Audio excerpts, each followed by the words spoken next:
the President of the United States.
Speaker Johnson, Vice President Vance, the First Lady of the United States,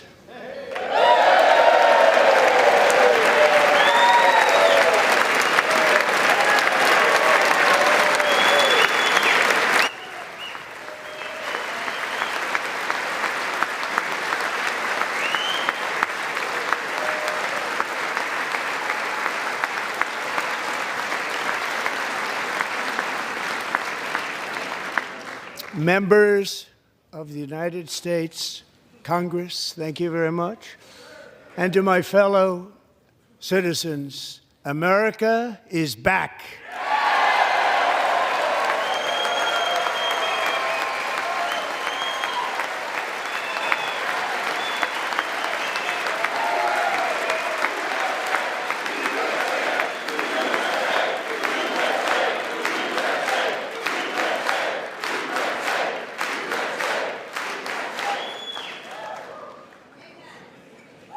6 weeks ago, I stood beneath the dome of this Capitol and proclaimed the dawn of the golden age of America.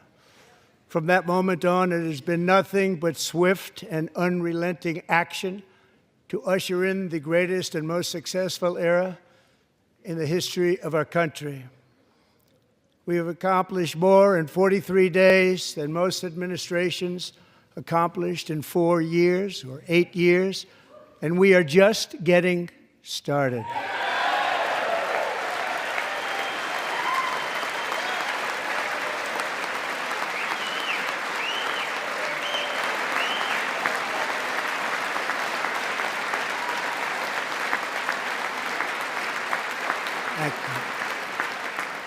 I return to this chamber tonight to report that America's momentum is back, our spirit is back, our pride is back, our confidence is back, and the American dream is surging bigger and better than ever before.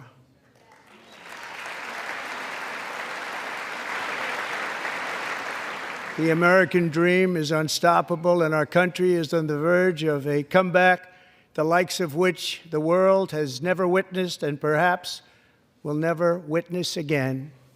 There's never been anything like it. The presidential election of November 5th was a mandate like has not been seen in many decades. We won all 7 swing states, giving us an electoral college victory of 312 votes.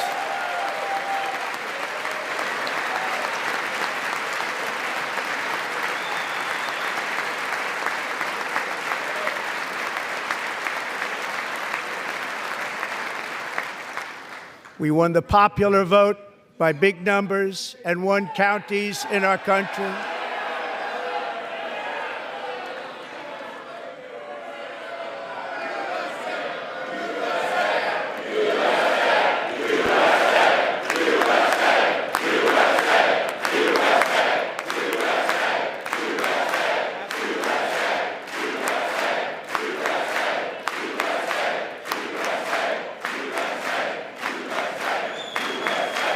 And won counties in our country, 2,700 to 525, on a map that reads almost completely red for Republican.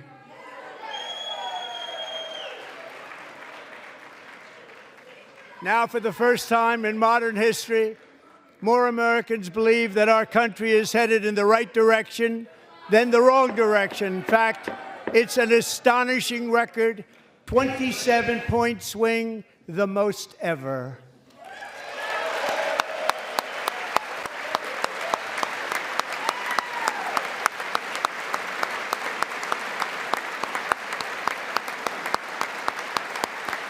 Likewise, small business optimism saw its single largest one-month gain ever recorded. Mr. President. A 41-point jump.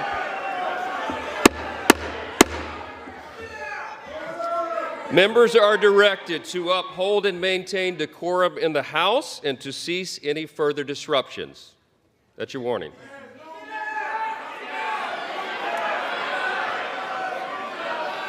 Members are engaging in willful and continuing breach of decorum, and the chair is prepared to direct the Sergeant-at-Arms to restore order to the joint session.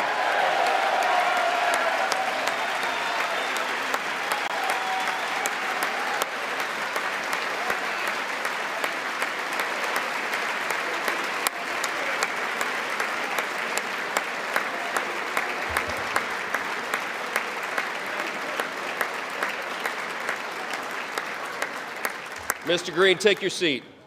Take your seat, sir. Take your seat.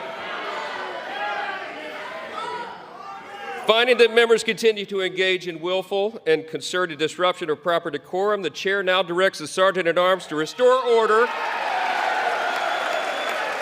Remove this gentleman from the chamber.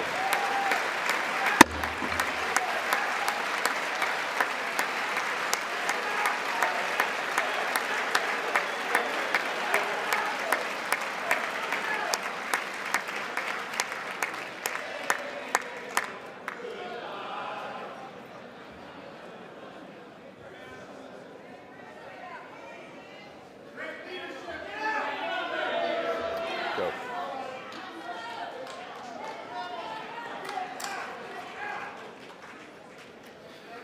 Members are directed to uphold and maintain decorum in the House. Mr. President, you continue. Thank you. Over the past 6 weeks, I have signed nearly 100 executive orders and taken more than 400 executive actions, a record to restore common sense, safety, optimism, and wealth all across our wonderful land. The people elected me to do the job, and I'm doing it.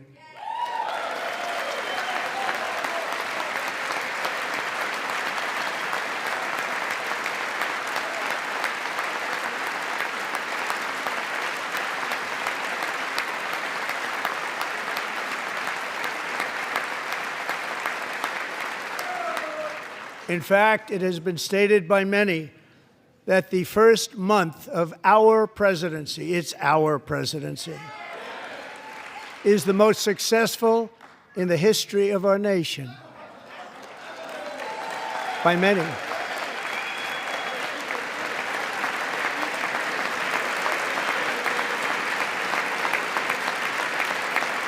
And what makes it even more impressive is that, do you know who number 2 is?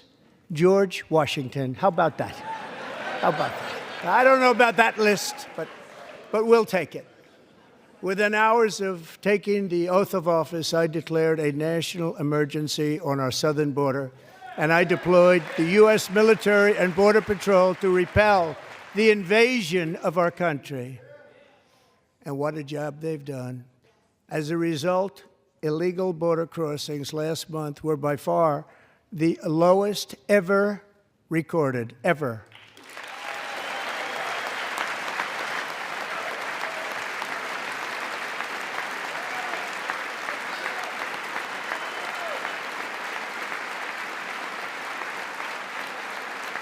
They heard my words and they chose not to come. Much easier that way. In comparison, under Joe Biden, the worst president in American history, there were hundreds of thousands of illegal crossings a month, and virtually all of them, including murderers, drug dealers, gang members, and people from mental institutions and insane asylums, were released into our country. Who would want to do that?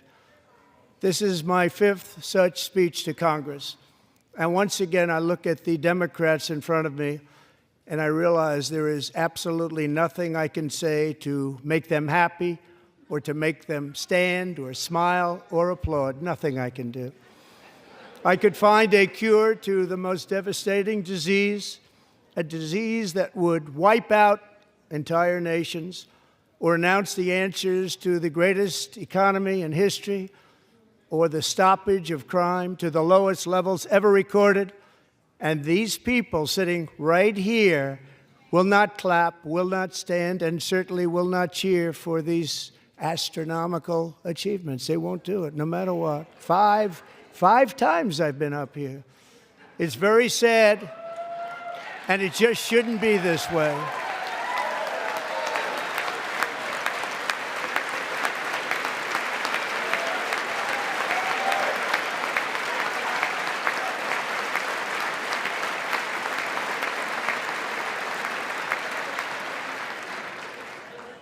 So Democrats sitting before me, for just this one night, why not join us in celebrating so many incredible wins for America? For the good of our nation, let's work together and let's truly make America great again.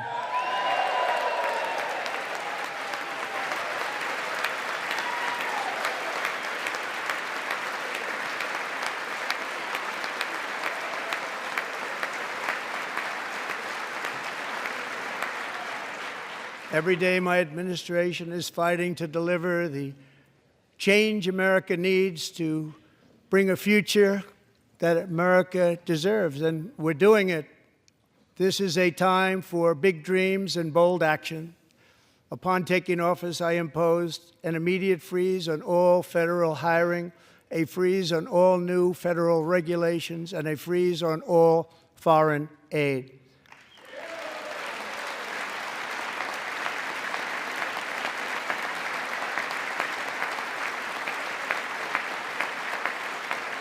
I terminated the ridiculous Green New Scam. I withdrew from the unfair Paris Climate Accord, which was costing us trillions of dollars that other countries were not paying. I withdrew from the corrupt World Health Organization.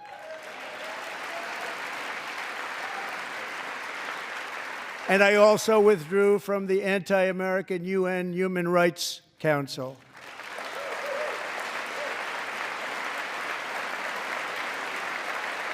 We ended all of Biden's environmental restrictions that were making our country far less safe and totally unaffordable. And importantly, we ended the last administration's insane electric vehicle mandate, saving our auto workers and companies from economic destruction.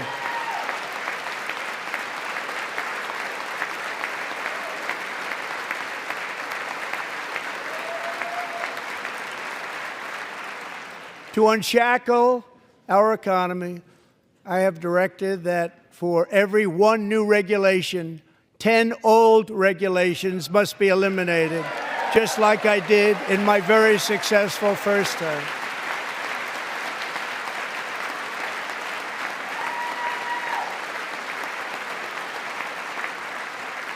And in that first term, we set records on ending unnecessary rules and regulations like no other president had done before. We ordered all federal workers to return to the office. They will either show up for work in person or be removed from their job.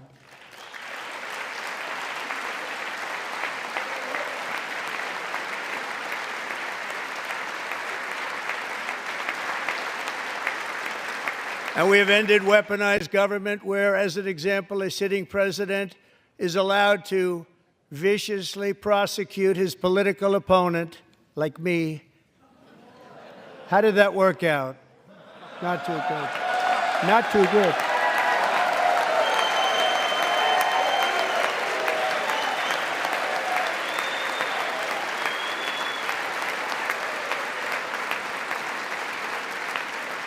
And I have stopped all government censorship and brought back free speech in America. It's back.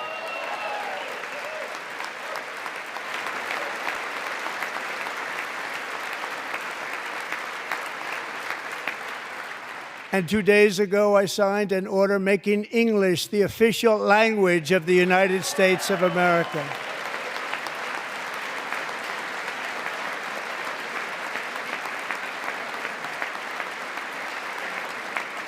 I renamed the Gulf of Mexico the Gulf of America.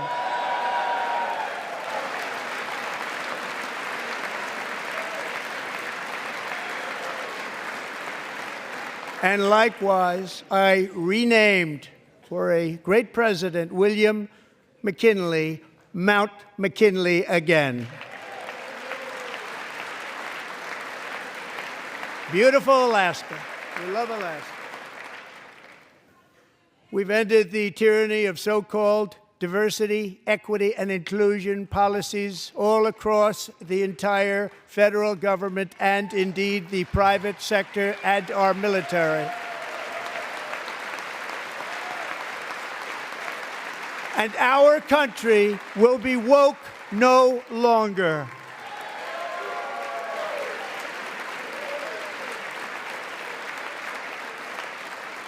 We believe that whether you are a doctor, an accountant, a lawyer, or an air traffic controller, you should be hired and promoted based on skill and competence, not race or gender. Very important.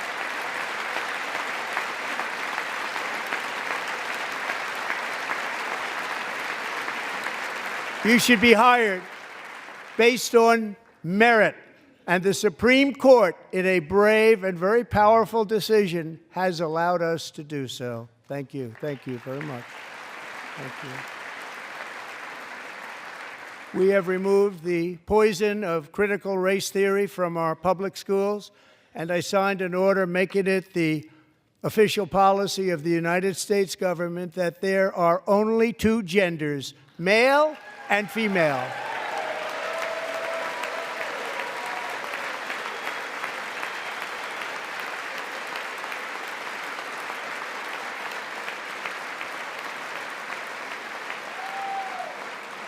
I also signed an executive order to ban men from playing in women's sports.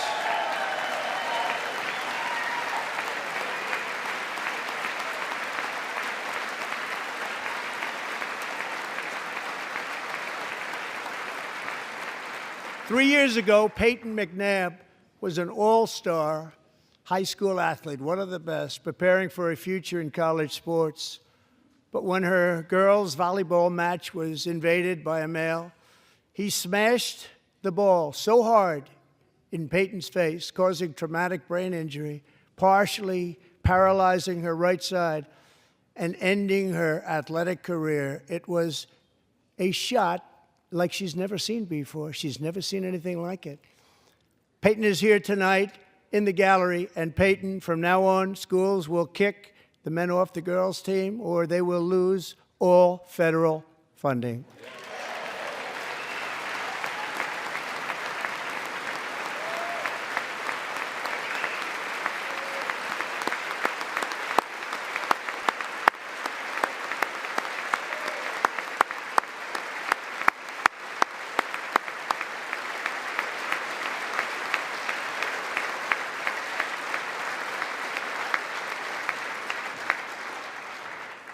And if you really want to see numbers, just take a look at what happened in the women's boxing, weightlifting, track and field, swimming, or cycling, where a male recently finished a long-distance race 5 hours and 14 minutes ahead of a woman for a new record by 5 hours. Broke the record by 5 hours. It's demeaning for women, and it's very bad for our country. We're not going to put up with it any longer.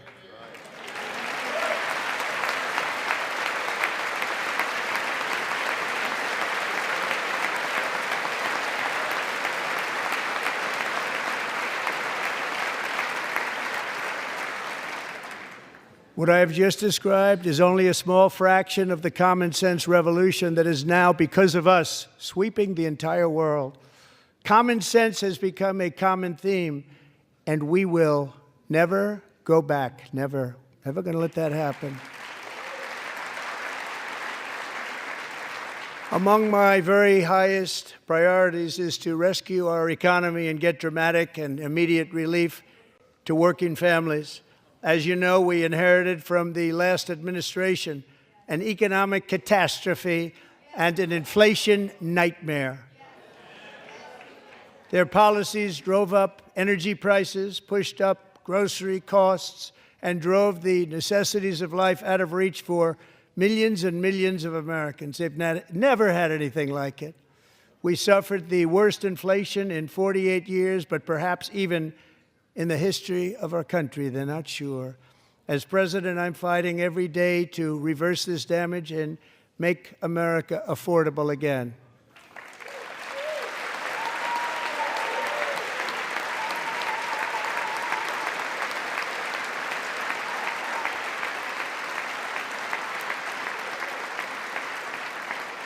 Joe Biden especially let the price of eggs get out of control.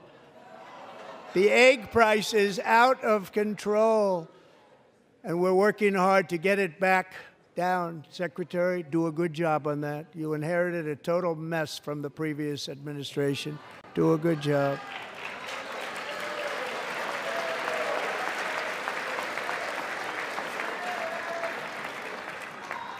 A major focus of our fight to defeat inflation is rapidly reducing the cost of energy. The previous administration cut the number of new oil and gas leases by 95%, slowed pipeline construction to a halt, and closed more than 100 power plants. We are opening up many of those power plants right now.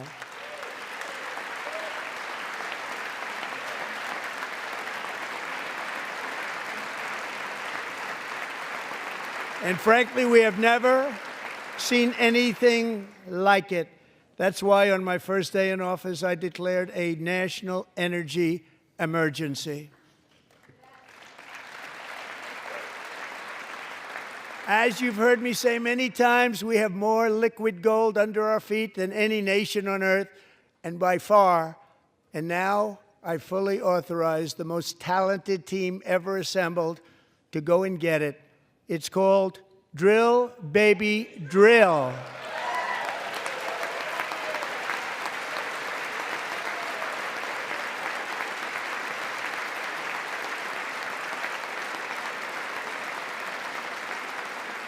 My administration is also working on a gigantic natural gas pipeline in Alaska, among the largest in the world, where Japan, South Korea, and other nations want to be our partner with investments of trillions of dollars each. There's never been anything like that one.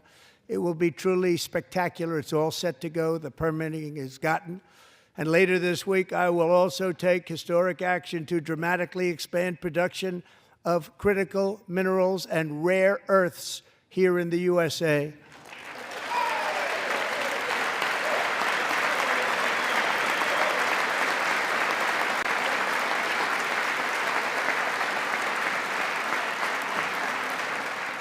To further combat inflation, we will not only be reducing the cost of energy, but will be ending the flagrant waste of taxpayer dollars.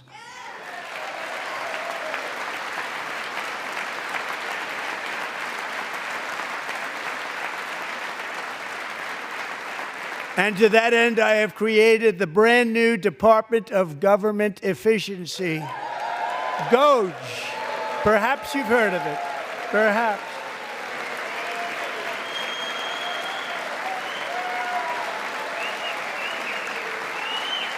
Which is headed by Elon Musk, who is in the gallery tonight.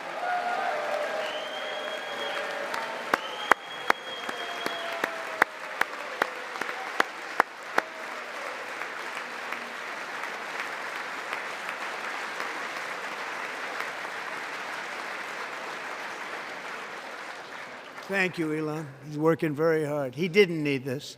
He didn't need this. Thank you very much. We appreciate it. Everybody here, even this side, appreciates it, I believe. They just don't want to admit that. Just listen to some of the appalling waste we have already identified. $22 billion from HHS to provide free housing and cars for illegal aliens.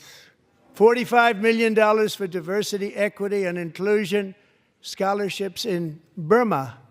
$40 million to improve the social and economic inclusion of sedentary migrants. Nobody knows what that is. $8 million to promote LGBTQI+ in the African nation of Lesotho, which nobody has ever heard of. $60 million for indigenous peoples and Afro-Colombian empowerment in Central America, $60 million. $8 million for making mice transgender. This is real. $32 million for a left-wing propaganda operation in Moldova. $10 million for male circumcision in Mozambique. $20 million for the Arab Sesame Street in the Middle East. It's a program. $20 million for a program. $1.9 billion to recently created Decarbonization of Homes Committee, headed up, and we know she's involved. Just at the last moment, the money was passed over by a woman named Stacey Abrams. Have you ever heard of her? A $3.5 million consulting contract for lavish fish monitoring. $1.5 million for voter confidence in Liberia. $14 million for social cohesion in Mali. $59 million for illegal alien hotel rooms in New York City. He's a real estate developer. He's done very well. $250,000 to increase vegan local climate action innovation in Zambia. $42 million for social and behavior change in Uganda. $14 million for improving public procurement in Serbia. $47 million for improving learning outcomes in Asia. Asia's doing very well with learning. I don't know what we're doing. We should use it ourselves. And $101 million for DEI contracts at the Department of Education. The most ever paid, nothing even like it. Under the Trump administration, all of these scams, and they're far worse, but I didn't think it was appropriate to talk about them. They're so bad. Many more have been found out and exposed and swiftly terminated by a group of very intelligent, mostly young people, headed up by Elon, and we appreciate it. We found hundreds of billions of dollars of fraud.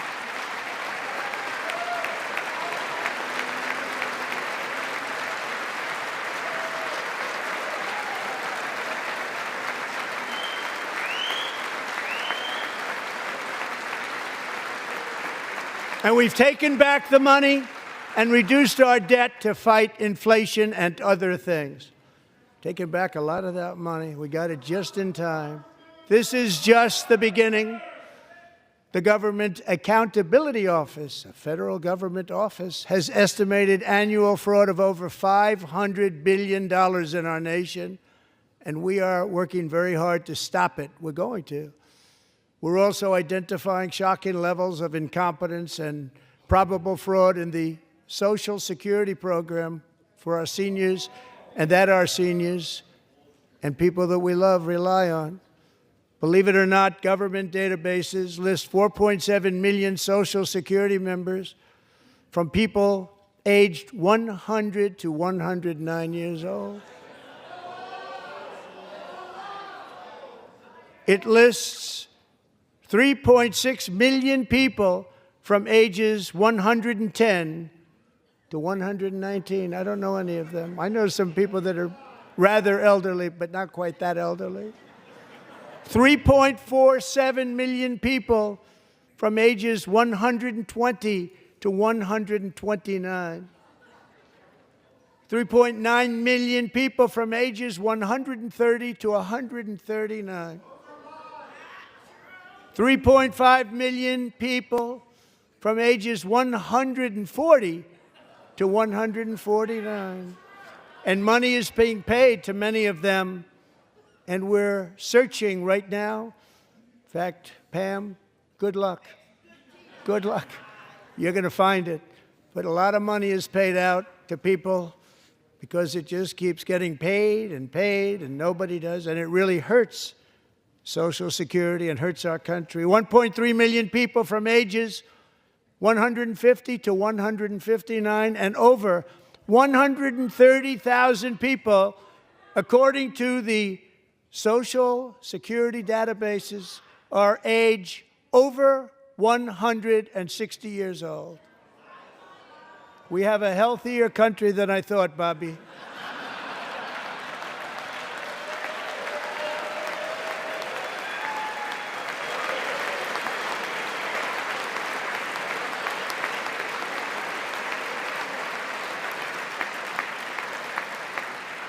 Including, to finish, 1,039 people between the ages of 220 and 229, one person between the age of 240 and 249, and one person is listed at 360 years of age. More than 100 years older than our country. But we're going to find out where that money's going, and it's not going to be pretty. By slashing all of the fraud, waste, and theft we can find, we will defeat inflation, bring down mortgage rates, lower car payments and grocery prices, protect our seniors, and put more money in the pockets of American families.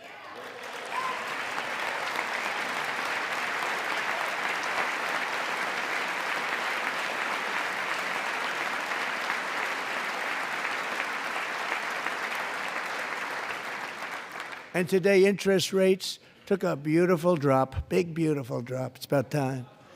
And in the near future, I want to do what has not been done in 24 years, balance the federal budget. We're going to balance it.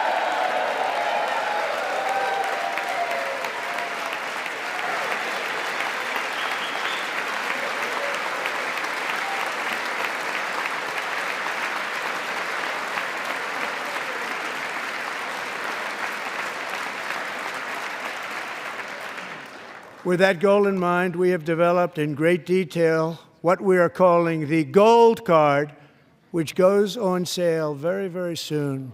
For $5 million, we will allow the most successful job-creating people from all over the world to buy a path to U.S. citizenship. It's like the green card, but better and more sophisticated. And these people will have to pay tax in our country. They won't have to pay tax from where they came. The money that they've made, you wouldn't want to do that, but they have to pay tax, create jobs. They'll also be taking people out of colleges and paying for them so that we can keep them in our country instead of having them being forced out. Number one, at the top school, as an example, being forced out and not being allowed to stay and create tremendous numbers of jobs and great success for a company out there. So while we take out the criminals, killers, traffickers, and child predators who are allowed to enter our country under the open border policy of these people, the Democrats, the Biden administration, the open border insane policies that you've allowed to destroy our country, we will now bring in brilliant, hardworking, job-creating people. They're going to pay a lot of money, and we're going to reduce our debt with that money.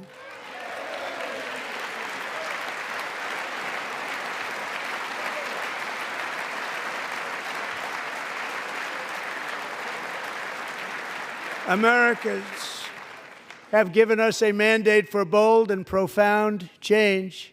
For nearly 100 years, the federal bureaucracy has grown until it has crushed our freedoms, ballooned our deficits, and held back America's potential in every possible way.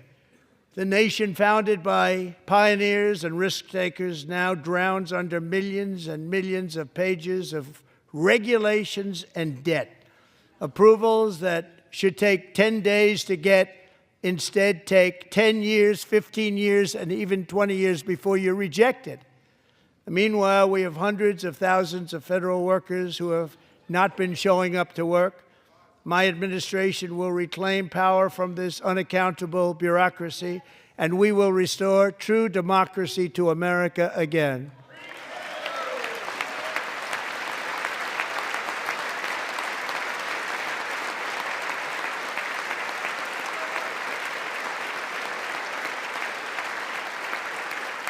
And any federal bureaucrat who resists this change will be removed from office immediately.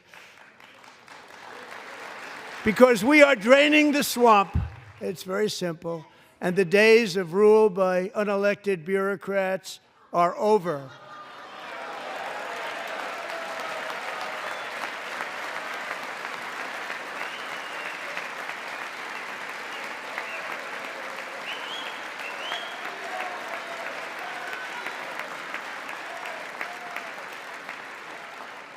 And the next phase of our plan to deliver the greatest economy in history is for this Congress to pass tax cuts for everybody. They're in there. They're waiting for you to vote.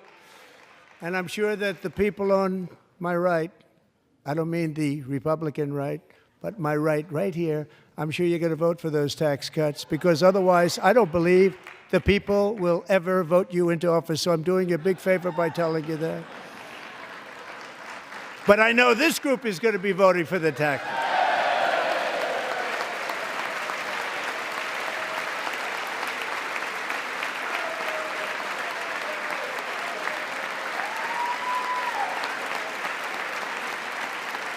Thank you.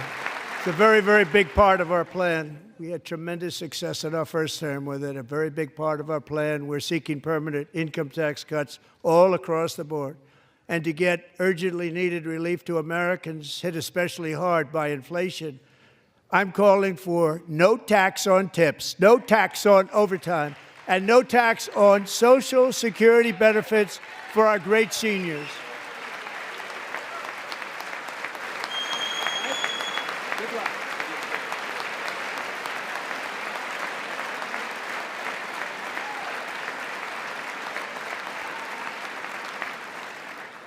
And I also want to make interest payments on car loans tax deductible, but only if the car is made in America.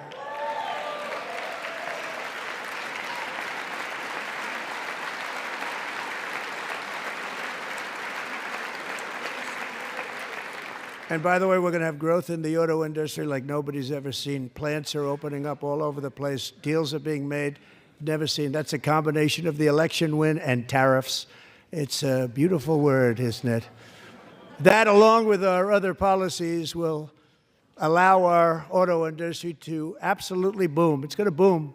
Spoke to the majors today, all three, the top people, and they're so excited. In fact, already numerous car companies have announced that they will be building massive automobile plants in America, with Honda just announcing a new plant in Indiana, one of the largest anywhere in the world.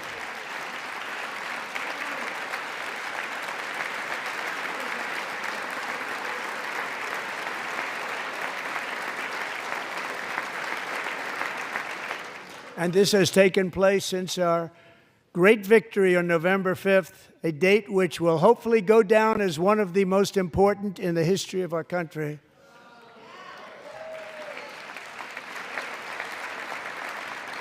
In addition, as part of our tax cuts, we want to cut taxes on domestic production and all manufacturing. And just as we did before, we will provide 100% expensing. It will be retroactive to January 20th, 2025. And it was one of the main reasons why our tax cuts were so successful in our first term, giving us the most successful economy in the history of our country. First term. We had a great first term.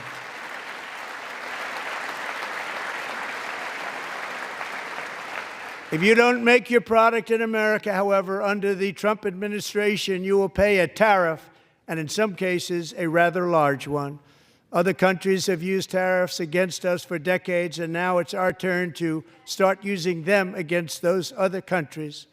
On average, the European Union, China, Brazil, India, Mexico, and Canada, have you heard of them? And countless other nations charge us tremendously higher tariffs than we charge them.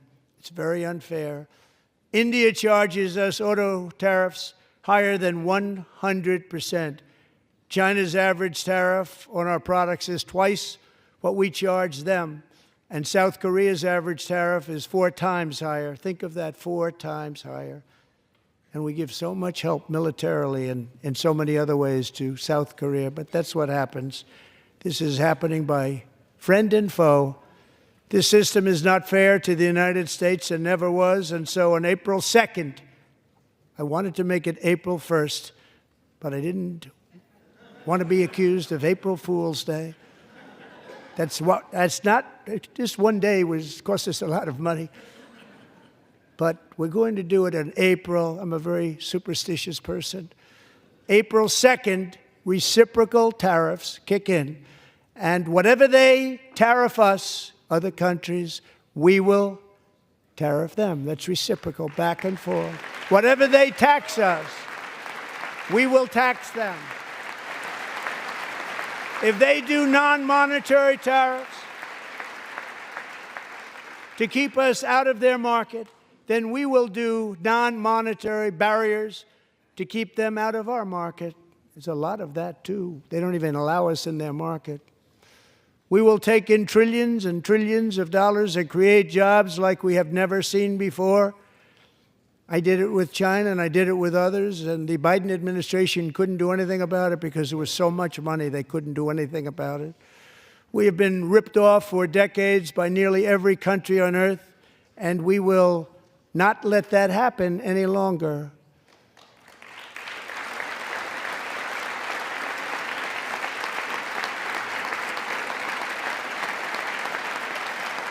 Much has been said over the last 3 months about Mexico and Canada, but we have very large deficits with both of them. But even more importantly, they've allowed fentanyl to come into our country at levels never seen before, killing hundreds of thousands of our citizens and many very young, beautiful people, destroying families. Nobody's ever seen anything like it.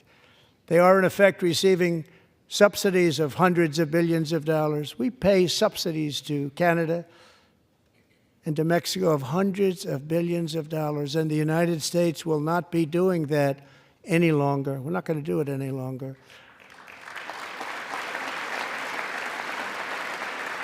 Thanks to our America First policies we're putting into place, we have had $1.7 trillion of new investment in America in just the past few weeks. The combination of the election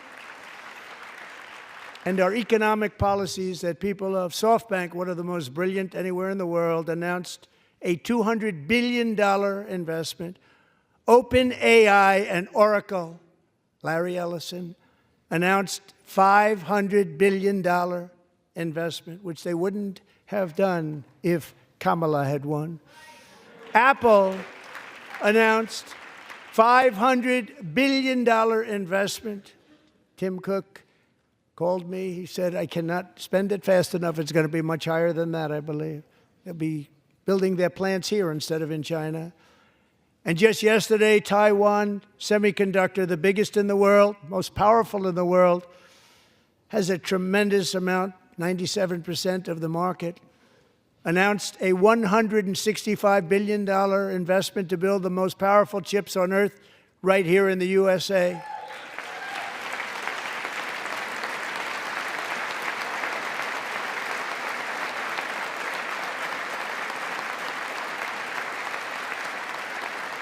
And we're not giving them any money. Your CHIPS Act is a horrible, horrible thing. We give hundreds of billions of dollars, and it doesn't mean a thing. They take our money and they don't spend it.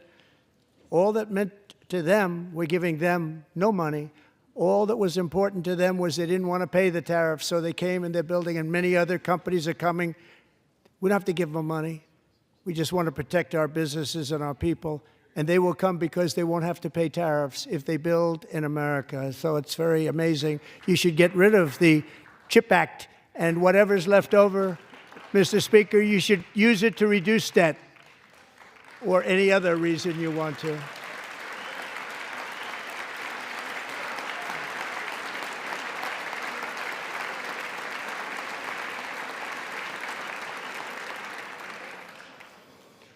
Our new trade policy will also be great for the American farmer. I love the farmer, who will now be selling into our home market, the USA, because nobody is going to be able to compete with you. Because those goods that come in from other countries and companies, they're really in a bad position in so many different ways. They're uninspected. They may be very dirty and disgusting, and they come in and they pour in, and they hurt our American farmers. The tariffs will go on agricultural product coming into America, and our farmers, starting on April 2nd, it may be a little bit of an adjustment period, We had that before when I made the deal with China, $50 billion of purchases, and I said, just bear with me, and they did. They did. Probably have to bear with me again, and this will be even better. That was great.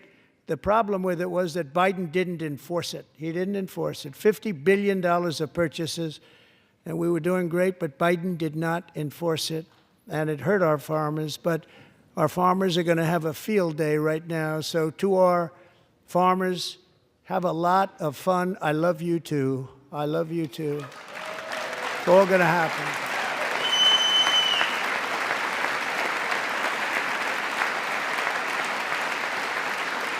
And I have also imposed a 25% tariff on foreign aluminum, copper, lumber, and steel, because if we don't have, as an example, steel and lots of other things, we don't have a military, and frankly, we just won't have a country very long. Here today is a proud American steelworker, fantastic person from Decatur, Alabama, Jeff Denard. Has been working at the same steel plant for 27 years in a job that has allowed him to serve as the captain of his local volunteer fire department, raise 7 children with his beautiful wife, Nicole, and over the years provide a loving home for more than 40 foster children. So great, Jeff.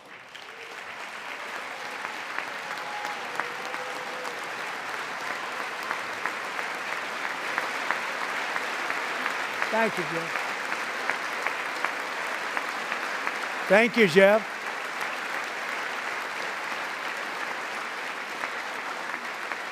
Stories like Jeff's remind us that tariffs are not just about protecting American jobs. They're about protecting the soul of our country.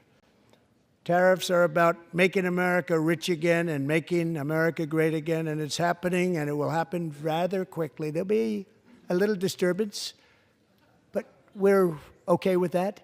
It won't be much. No, you're not. Oh.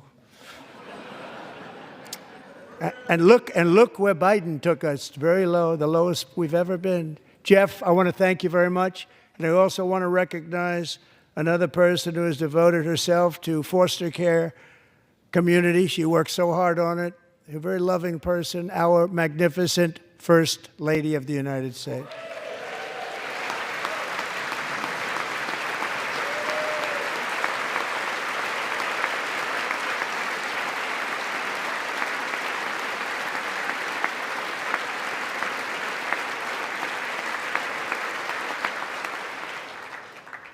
Melania's work has yielded incredible results, helping prepare our nation's future leaders as they enter the workforce.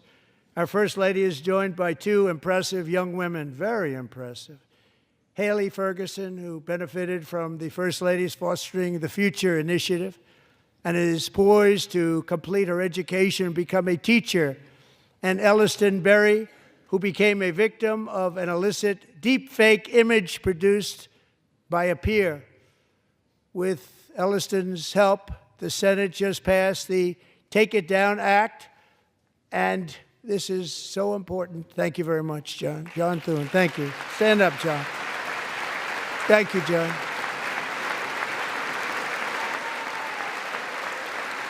Thank you all very much.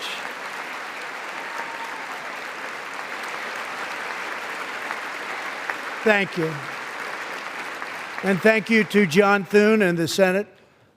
Great job. To criminalize the publication of such images online is a terrible, terrible thing. And once it passes the House, I look forward to signing that bill into law. Thank you. And I'm going to use that bill for myself, too, if you don't mind. Because nobody gets treated worse than I do online. Nobody.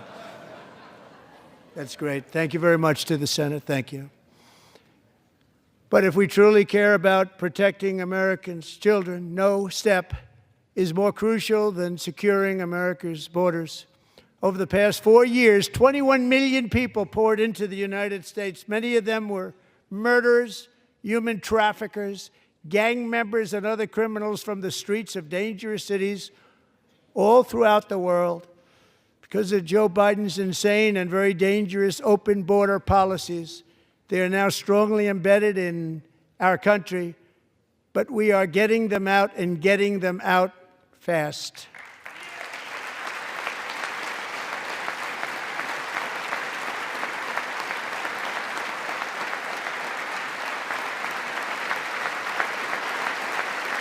And I want to thank Tom Homan and Christy. I want to thank you and Paul of Border Patrol. I want to thank you. What a job they've all done. Everybody, Border Patrol, ICE, law enforcement in general is incredible. We have to take care of our law enforcement. Have to.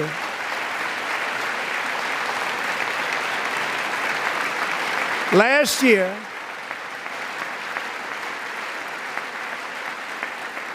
a brilliant 22-year-old nursing student named Laken Riley, the best in her class, admired by everybody, went out for a jog on the campus of the University of Georgia. That morning, Laken was viciously attacked, assaulted, beaten, brutalized, and horrifically murdered. Laken was stolen from us by a savage illegal alien gang member who was arrested while trespassing across Biden's open southern border and then set loose into the United States under the heartless policies of that failed administration. It was indeed a failed administration. He had then been arrested and released in a Democrat-run sanctuary city, a disaster, before ending the life of this beautiful young angel. With us this evening are Laken's beloved mother, Allison, and her sister, Lauren.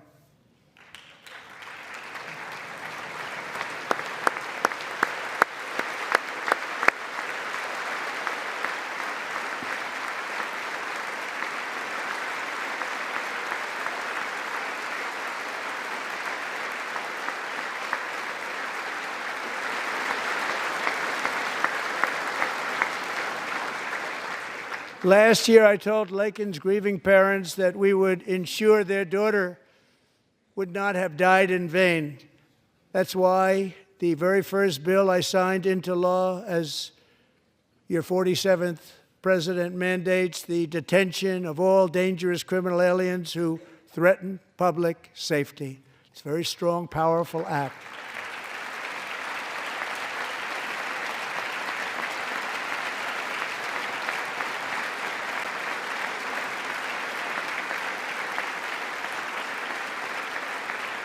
It's called the Laken-Riley Act. So Allison and Lauren, America will never, ever forget our beautiful Laken Hope Riley.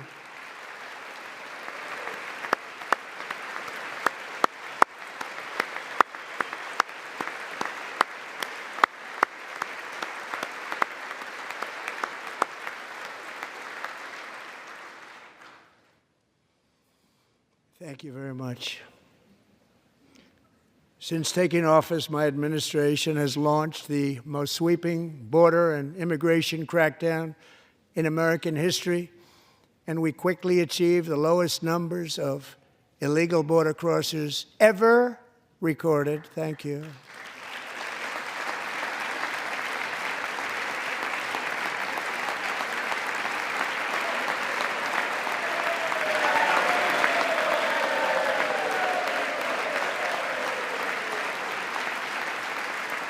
The media and our friends in the Democrat Party kept saying we needed new legislation, we must have legislation to secure the border.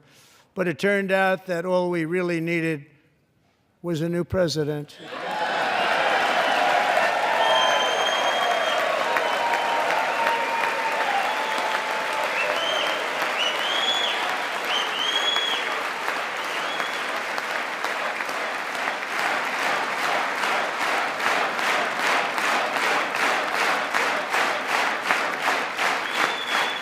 Thank you. Joe Biden didn't just open our borders, he flew illegal aliens over them to overwhelm our schools, hospitals, and communities throughout the country. Entire towns like Aurora, Colorado, and Springfield, Ohio, buckled under the weight of the migrant occupation and corruption like nobody's ever seen before. Beautiful towns destroyed. Now, just as I promised in my inaugural address, we are achieving the great liberation of America.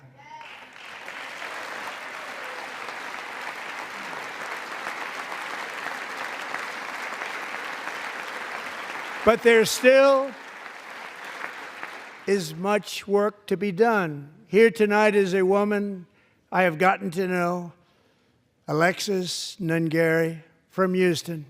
Wonderful woman. Last June, Alexis's 12-year-old daughter, her precious Jocelyn, walked to a nearby convenience store. She was kidnapped, tied up, assaulted for 2 hours under a bridge, and horrifically murdered. Arrested and charged with this heinous crime are two illegal alien monsters from Venezuela, released into America by the last administration through their ridiculous open border. The death of this beautiful 12-year-old girl and the agony of her mother and family touched our entire nation greatly. Alexis, I promised that we would always remember your daughter, your magnificent daughter, and earlier tonight I signed an order keeping my word to you. One thing I have learned about Jocelyn is that she loved animals so much. She loved nature. Across Galveston Bay, from where Jocelyn lived in Houston, you will find a magnificent national wildlife refuge, a pristine, peaceful, 34,000-acre sanctuary for all of God's creatures on the edge of the Gulf of America. Alexis, moments ago, I formally renamed that refuge in loving memory of your beautiful daughter, Jocelyn. So, Mr. Vice President, if you would, may I have the order?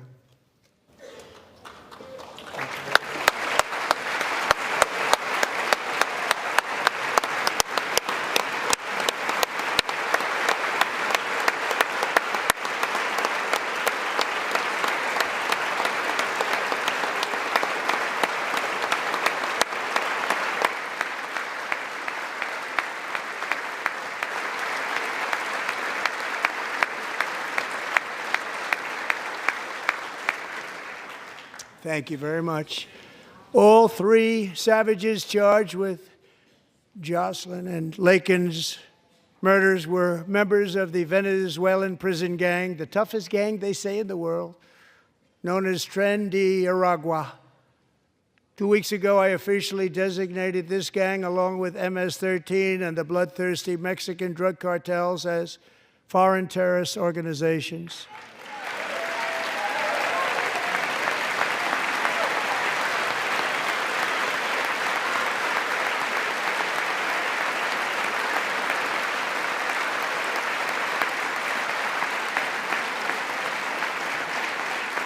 They are now officially in the same category as ISIS, and that's not good for them. Countless thousands of these terrorists were welcomed into the U.S. by the Biden administration. But now every last one will be rounded up and forcibly removed from our country, or, if they're too dangerous, put in jails, standing trial in this country, because we don't want them to come back ever. With us this evening is a warrior on the front lines of that battle, Border Patrol Agent Roberto Ortiz. Great guy.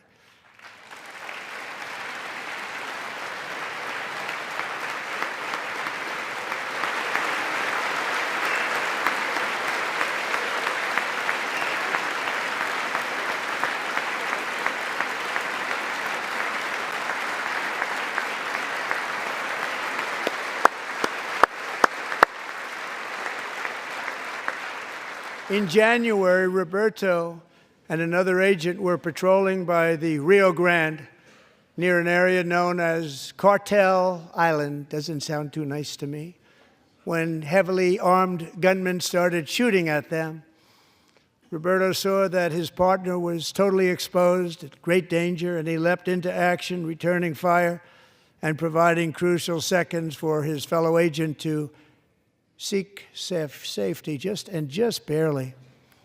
I have some of the prints of that event, and it was not good. Agent Ortiz, we salute you for your great courage and for your line of fire that you took and for the bravery that you showed. We honor you, and we will always honor you. Thank you, Roberto, very much.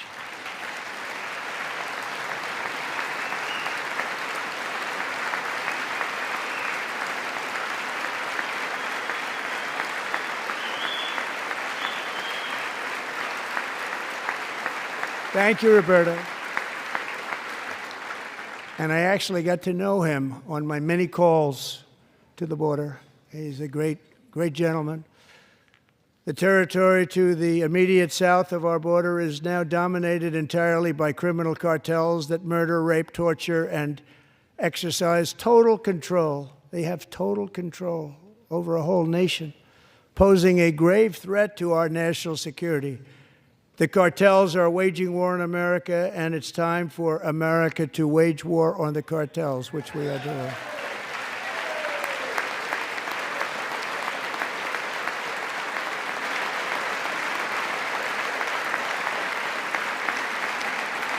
Five nights ago, Mexican authorities, because of our tariff policies being imposed on them, think of this, handed over to us 29 of the biggest cartel leaders in their country. That has never happened before. They want to make us happy. First time ever. But we need Mexico and Canada to do much more than they've done, and they have to stop the fentanyl and drugs pouring into the USA. They're going to stop it. I have sent Congress a detailed funding request laying out exactly how we will eliminate these threats to protect our homeland and complete the largest deportation operation in American history, larger even than current record holder, President Dwight D. Eisenhower, a moderate man, but someone who believed very strongly in borders. Americans expect Congress to send me this funding without delay so I can sign it into law. So, Mr. Speaker, John Thune, both of you, I hope you're going to be able to do that, Mr. Speaker. Thank you. Mr. Leader, thank you. Thank you very much. And let's get it to me. I'll sign it so fast, you won't even believe it.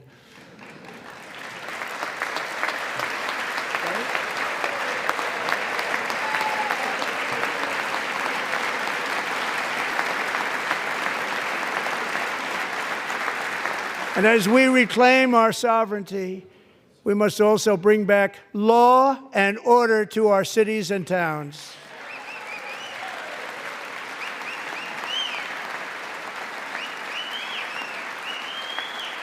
In recent years, our justice system has been turned upside down by radical left lunatics.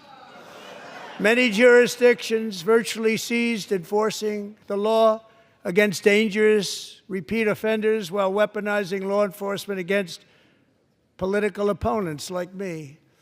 My administration has acted swiftly and decisively to restore fair, equal, and impartial justice under the constitutional rule of law, starting at the FBI and the DOJ. Pam, good luck. Cash, wherever you may be, good luck. Good luck. Pam Bondi. Good luck. So important. Going to do a great job. Cash, thank you. Thank you, Cash.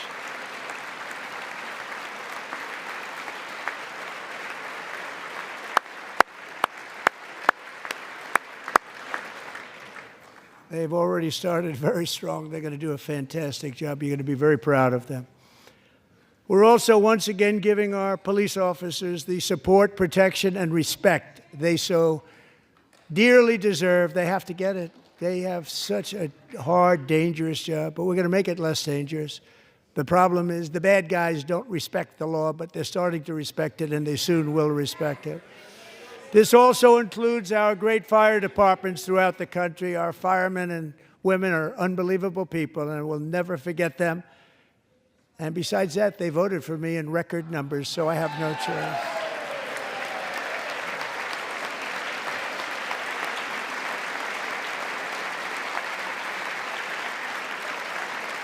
One year ago this month, 31-year-old New York police officer Jonathan Diller, unbelievably wonderful person and a great officer, was gunned down at a traffic stop on Long Island. I went to his funeral.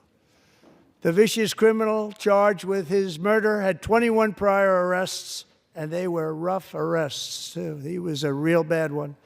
The thug in the seat next to him had 14 prior arrests, and went by the name of Killer. He was Killer. He killed other people, they say, a lot of them. I attended Officer Diller's service, and when I met his wife and one-year-old son, Ryan, it was very inspirational, actually. His widow's name is Stephanie, and she is here tonight. Stephanie, thank you very much, Stephanie. Thank you very much.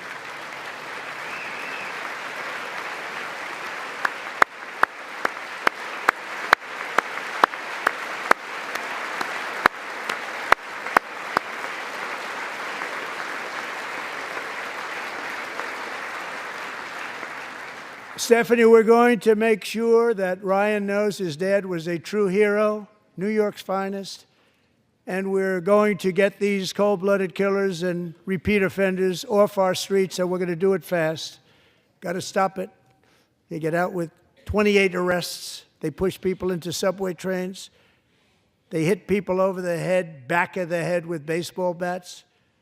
We got to get them out of here. I've already signed an executive order requiring a mandatory death penalty for anyone who murders a police officer, and tonight I'm asking Congress to pass that policy into permanent law.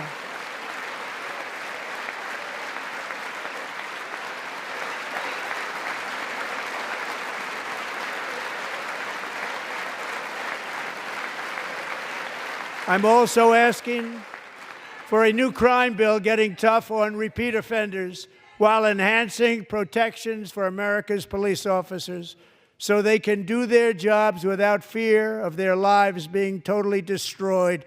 They don't want to be killed. We're not going to let them be killed.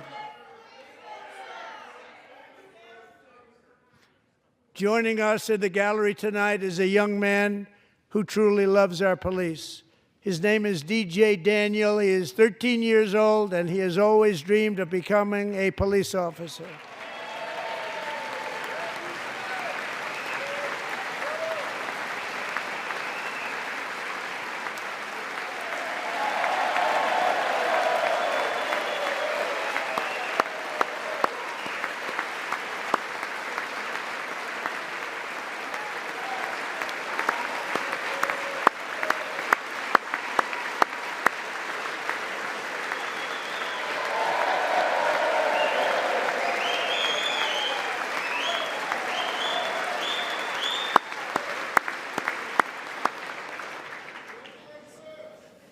But in 2018, DJ was diagnosed with brain cancer. The doctors gave him 5 months at most to live. That was more than 6 years ago.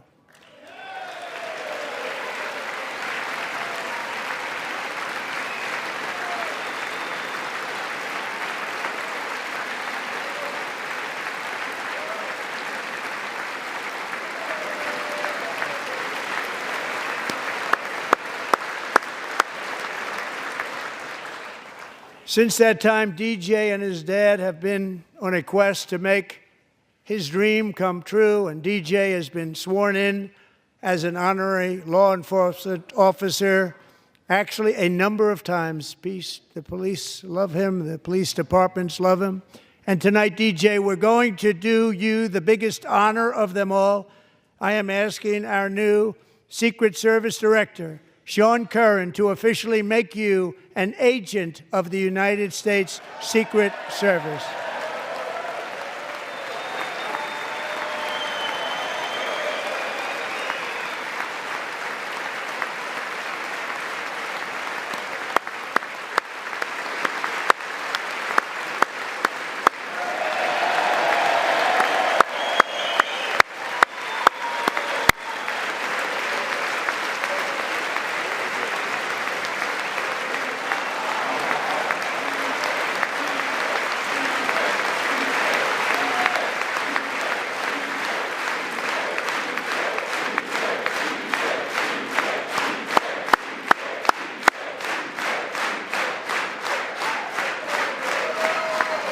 Thank you, DJ.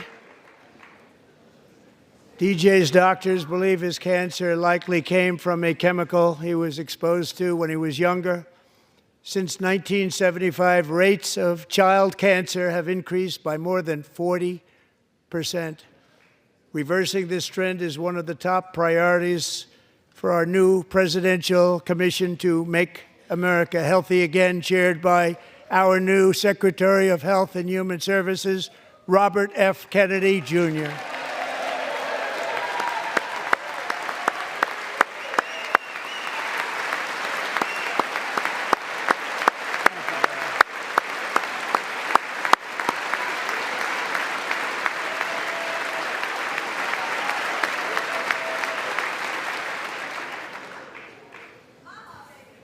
With the name Kennedy, you would have thought everybody over here would have been cheering.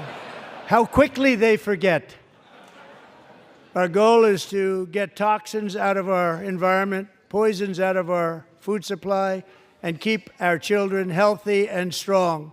As an example, not long ago, and you can't even believe these numbers, 1 in 10,000 children had autism, 1 in 10,000.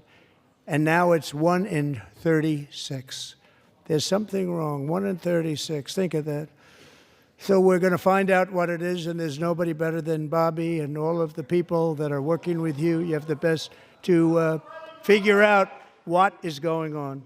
Okay, Bobby? Good luck. It's a very important job. Thank you. Go get him.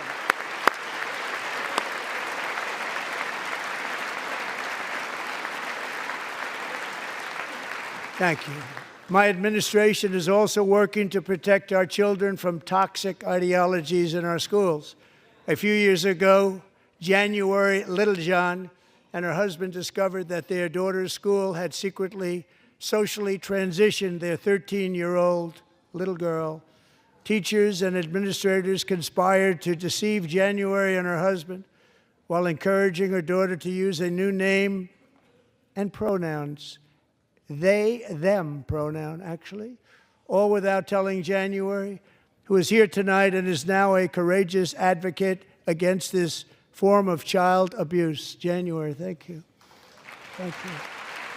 Thank you very much.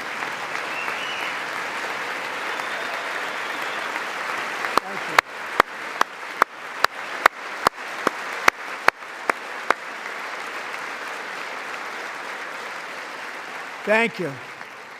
Stories like this are why, shortly after taking office, I signed an executive order banning public schools from indoctrinating our children with transgender ideology.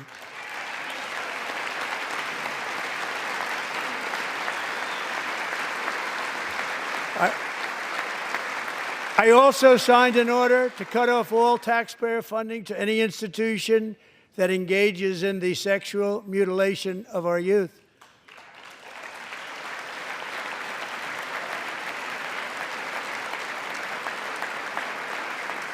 And now I want Congress to pass a bill permanently banning and criminalizing sex changes on children and forever ending the lie that any child is trapped in the wrong body. This is a big lie.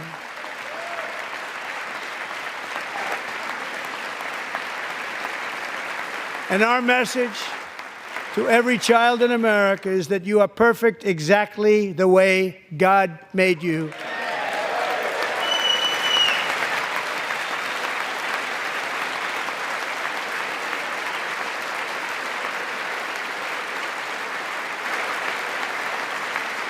Because we're getting wokeness out of our schools and out of our military, and it's already out, and it's out of our society. We don't want it.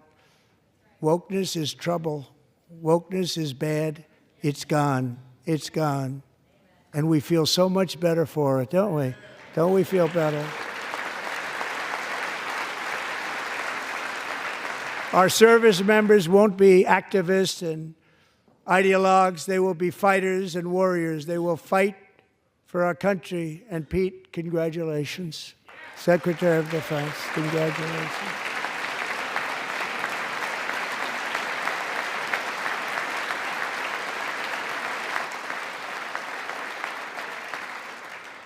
And he's not big into the woke movement, I can tell you.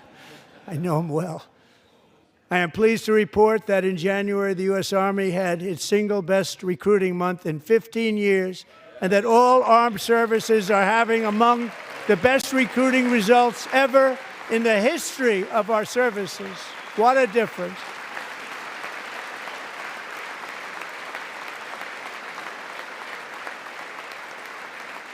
And you know, it was just a few months ago where the results were exactly the opposite. We couldn't recruit anywhere. We couldn't recruit. Now we're having the best results just about that we've ever had. What a tremendous turnaround. It's really a beautiful thing to see. People love our country again. It's very simple. They love our country, and they love being in our military again. So it's a great thing, and thank you very much. Great job. Thank you.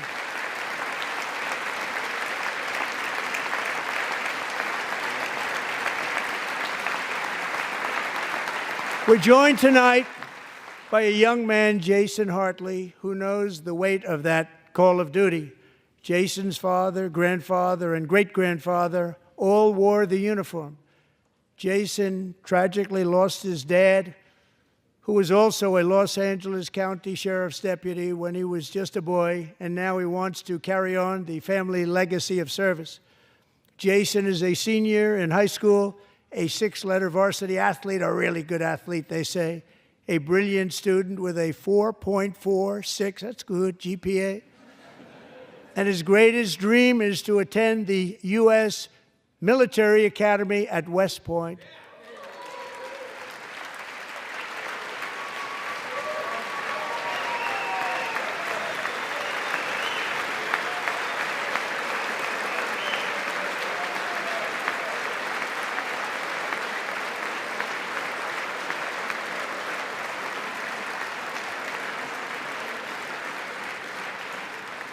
And Jason, that's a very big deal getting in. That's a hard one to get into. But I'm pleased to inform you that your application has been accepted. You will soon be joining the Corps of Cadets.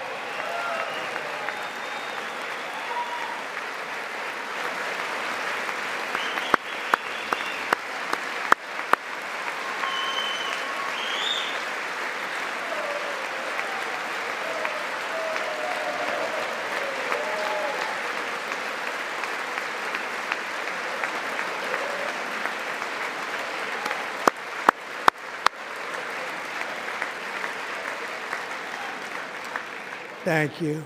Jason, you're going to be on the long gray line, Jason. As Commander-in-Chief, my focus is on building the most powerful military of the future. As a first step, I'm asking Congress to fund a state-of-the-art Golden Dome missile defense shield to protect our homeland, all made in the USA.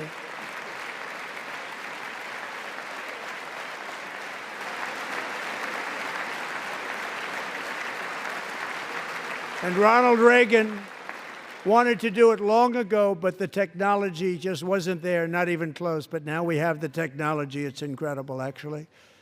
And other places, they have it. Israel has it. Other places have it. And the United States should have it too, right, Tim, right? They should have it too. So I want to thank you. But it's a very, very important. This is a very dangerous world. We should have it. We want to be protected, and we're going to protect our citizens like never before.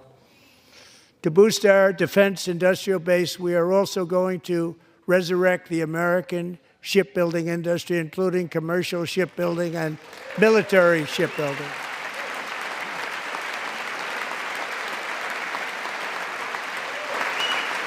And for that purpose, I am announcing tonight that we will create a new Office of Shipbuilding in the White House and offer special tax incentives to bring this industry home to America where it belongs. We used to make so many ships.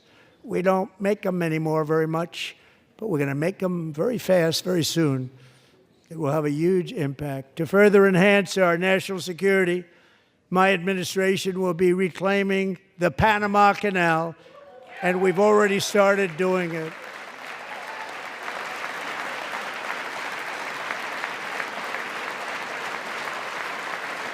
Just today, a large American company announced they are buying both ports around the Panama Canal and lots of other things having to do with the Panama Canal and a couple of other canals. The Panama Canal was built by Americans for Americans, not for others, but others could use it. But it was built at tremendous cost of American blood and treasure. 38,000 workers died building the Panama Canal. They died of malaria. They died of snake bites and mosquitoes. Not a nice place to work. They paid them very highly to go there, knowing there was a 25% chance that they would die. The most expensive project also that was ever built in our country's history, if you bring it up to modern day costs. It was given away by the Carter administration for $1, but that agreement has been violated very severely. We didn't give it to China. We gave it to Panama, and we're taking it back.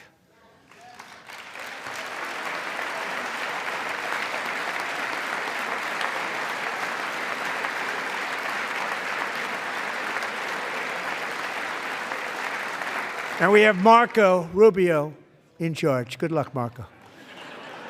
Now, we know who to blame if anything goes wrong.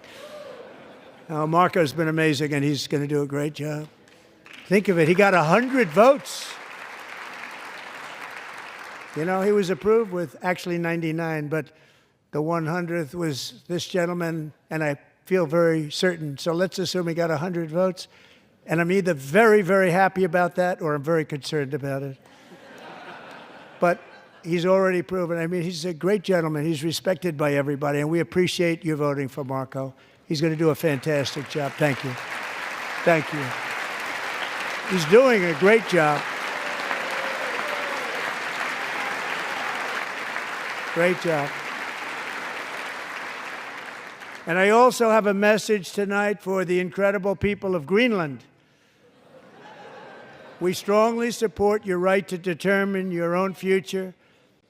And if you choose, we welcome you into the United States of America. We need Greenland for national security and even international security, and we're working with everybody involved to try and get it.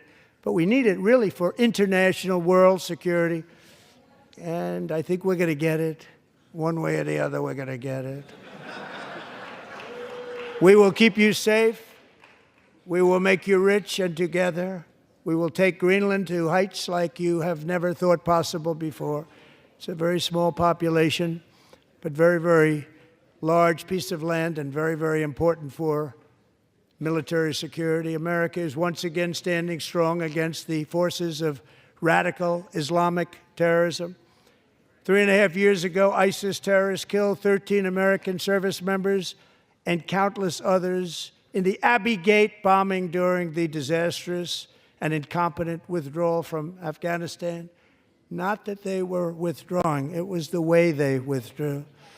Perhaps the most embarrassing moment in the history of our country.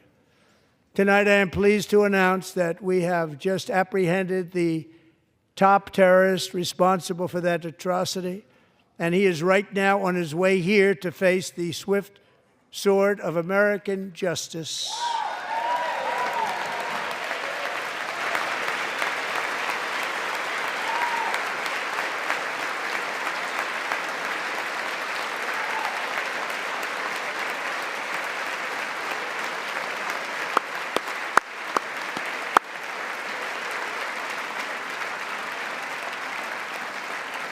And I want to thank especially the government of Pakistan for helping arrest this monster. This was a very momentous day for those 13 families who I actually got to know very well, most of them, whose children were murdered, and the many people that were so badly, over 42 people, so badly injured on that fateful day in Afghanistan. What a horrible day. Such incompetence was shown that when Putin saw what happened, I guess he said, wow, maybe this is my chance. That's how bad it was. Should have never happened. Grossly incompetent people. I spoke to many of the parents and loved ones, and they're all in our hearts tonight. Just spoke to them on the phone. We had a big call. Every one of them called, and everybody was on the line, and they did nothing but cry with happiness. They were very happy, as happy as you can be under those circumstances. Their child, brother, sister, son, daughter was killed for no reason whatsoever. In the Middle East, we're bringing back our hostages from Gaza. In my first term, we achieved one of the most groundbreaking peace agreements in generations, the Abraham Accords.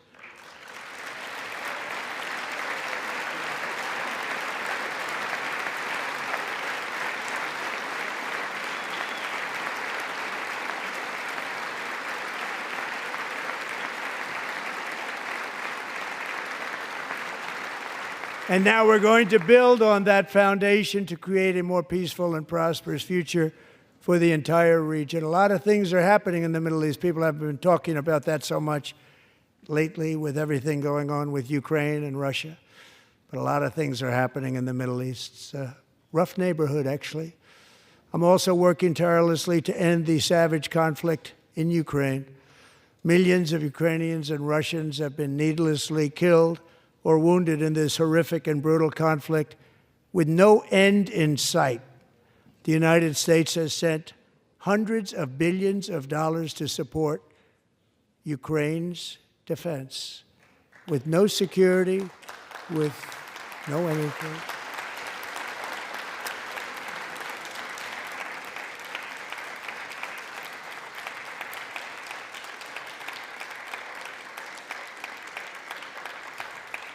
Do you want to keep it going for another 5 years?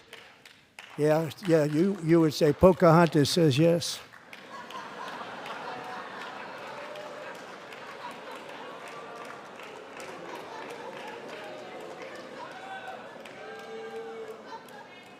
$2,000 people are being killed every single week. More than that. They're Russian young people. They're Ukrainian young people. They're not Americans. But I want it to stop. Meanwhile, Europe has sadly spent more money buying Russian oil and gas than they have spent on defending Ukraine, by far. Think of that. They've spent more buying Russian oil and gas than they have defending. And we've spent perhaps $350 billion, like taking candy from a baby. That's what happened. And they've spent $100 billion. What a difference that is. And we have an ocean separating us, and they don't. But we're getting along very well with them, and lots of good things are happening. Biden has authorized more money in this fight than Europe has spent by billions and billions of dollars. It's hard to believe that they wouldn't have stopped it and said at some point, come on, let's equalize. You got to be equal to us. But that didn't happen. Earlier today, I received an important letter from President Zelensky of Ukraine. The letter reads, Ukraine is ready to come to the negotiating table as soon as possible to bring lasting peace closer. Nobody wants peace more than the Ukrainians, he said. My team and I stand ready to work under President Trump's strong leadership to get a peace that lasts. We do really value how much America has done to help Ukraine maintain its sovereignty and independence. Regarding the agreement on minerals and security, Ukraine is ready to sign it at any time that is convenient for you. I appreciate that he sent this letter, just got it a little while ago. Simultaneously, we've had serious discussions with Russia and have received strong signals that they are ready for peace. Wouldn't that be beautiful? Wouldn't that be beautiful?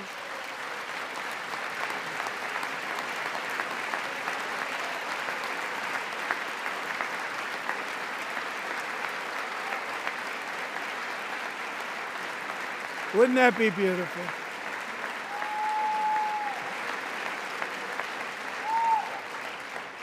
It's time to stop this madness. It's time to halt the killing. It's time to end this senseless war. If you want to end wars, you have to talk to both sides. Nearly 4 years ago, amid rising tensions, a history teacher named Mark Fogel was detained in Russia and sentenced to 14 years in a penal colony. Rough stuff. The previous administration barely lifted a finger to help him. They knew he was innocent, but they had no idea where to begin. But last summer, I promised his 95-year-old mother, Malphine, that we would bring her boy safely back home. After 22 days in office, I did just that, and they are here tonight.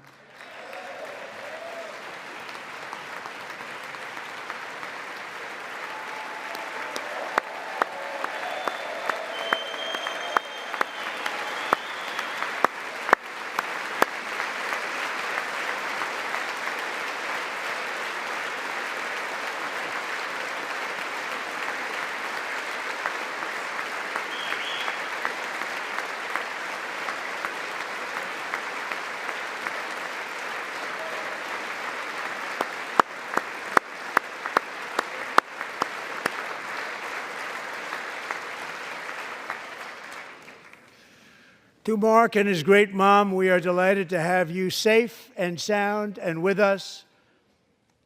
As fate would have it, Mark Fogel was born in a small rural town in Butler, Pennsylvania. Have you heard of it?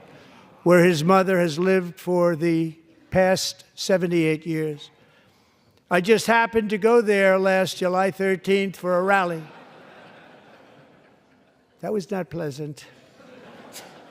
And that is where I met his beautiful mom right before I walked onto that stage. And I told her I would not forget what she said about her son. And I never did I? Never forgot. Less than 10 minutes later, at that same rally, gunfire rang out, and a sick and deranged assassin unloaded 8 bullets from his sniper's perch into a crowd of many thousands of people. My life was saved by a fraction of an inch, but some were not so lucky. Corey Comparator was a firefighter, a veteran, a Christian, a husband, a devoted father, and above all, a protector. When the sound of gunshots pierced the air, it was a horrible sound. Corey knew instantly what it was and what to do. He threw himself on top of his wife and daughters and shielded them from the bullets with his own body. Corey was hit really hard. You know the story from there. He sacrificed his life to save theirs. 2 others, very fine people, were also seriously hit. But thankfully, with the help of 2 great country doctors, we thought they were gone, and they were saved. So those doctors had great talent. We're joined by Corey's wife, Helen, who was his high school sweetheart, and their 2 beloved daughters, Allison and Kaylee. Thank you.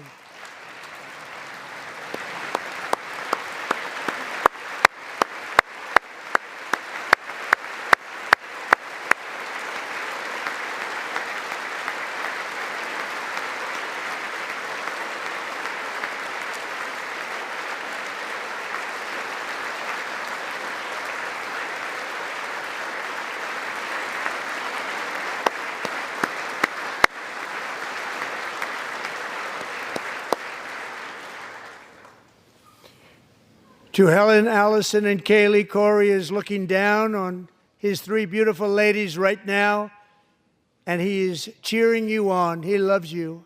He is cheering you on. Corey was taken from us much too soon, but his destiny was to leave us all with a shining example of the selfless devotion of a true American patriot. It was love like Corey's that built our country, and it's love like Corey's that is going to make our country more majestic than ever before. I believe that my life was saved that day in Butler for a very good reason. I was saved by God to make America great again. I believe that. Thank you. Thank you.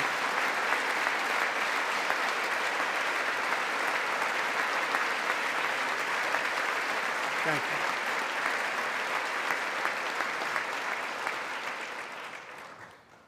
Thank you very much. From the patriots of Lexington and Concord to the heroes of Gettysburg and Normandy, from the warriors who crossed the Delaware to the trailblazers who climbed the Rockies, and from the legends who soared at Kitty Hawk to the astronauts who touched the moon, Americans have always been the people who defied all odds, transcended all dangers, made the most extraordinary sacrifices, and did whatever it took to defend our children, our country, and our freedom.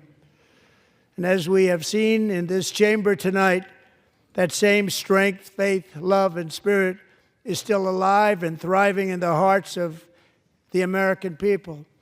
Despite the best efforts of those who would try to censor us, silence us, break us, destroy us, Americans are today a proud, free, sovereign, and independent nation that will always be free, and we will fight for it till death. We will never let anything happen to our beloved country, because we are a country of doers, dreamers, fighters, and survivors. Our ancestors crossed a vast ocean, strode into the unknown wilderness, and carved their fortunes from the rock and soil of a perilous and very dangerous frontier. They chased our destiny across a boundless continent. They built the railroads, laid the highways, and graced the world with American marvels like the Empire State Building, the mighty Hoover Dam, and the towering Golden Gate Bridge. They lit the world with electricity, broke free of the force of gravity, fired up the engines of American industry, vanquished the communists, fascists, and Marxists all over the world, and gave us countless modern wonders sculptured out of iron, glass, and steel. We stand on the shoulders of these pioneers who won and built the modern age. These workers who poured their sweat into the skylines of our cities. These warriors who shed their blood on fields of battle and gave everything they had for our rights and for our freedom. Now it is our time to take up the righteous cause of American liberty. And it is our turn to take America's destiny into our own hands and begin the most thrilling days in the history of our country. This will be our greatest era. With God's help, over the next 4 years, we are going to lead this nation even higher, and we are going to forge the freest, most advanced, most dynamic, and most dominant civilization ever to exist on the face of this earth. We are going to create the highest quality of life, build the safest and wealthiest and healthiest and most vital communities anywhere in the world. We are going to conquer the vast frontiers of science, and we are going to lead humanity into space and plant the American flag on the planet Mars and even far beyond.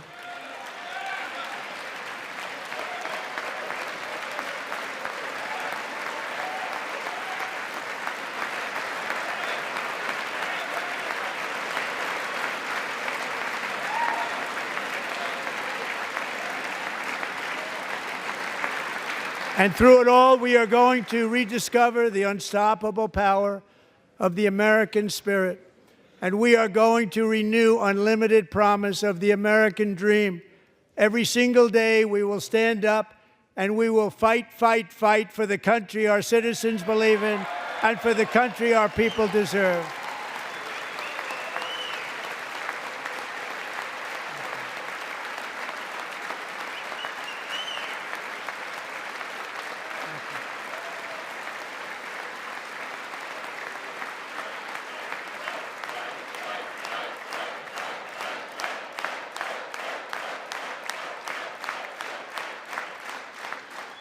My fellow Americans, get ready for an incredible future, because the golden age of America has only just begun. It will be like nothing that has ever been seen before. Thank you, God bless you, and God bless America.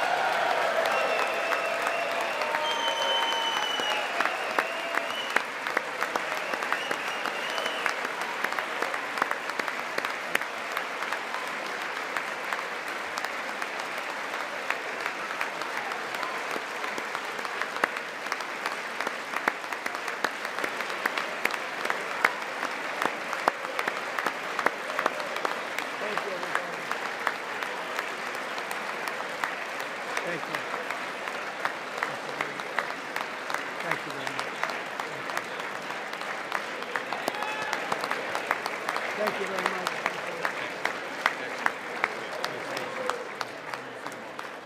Thank you very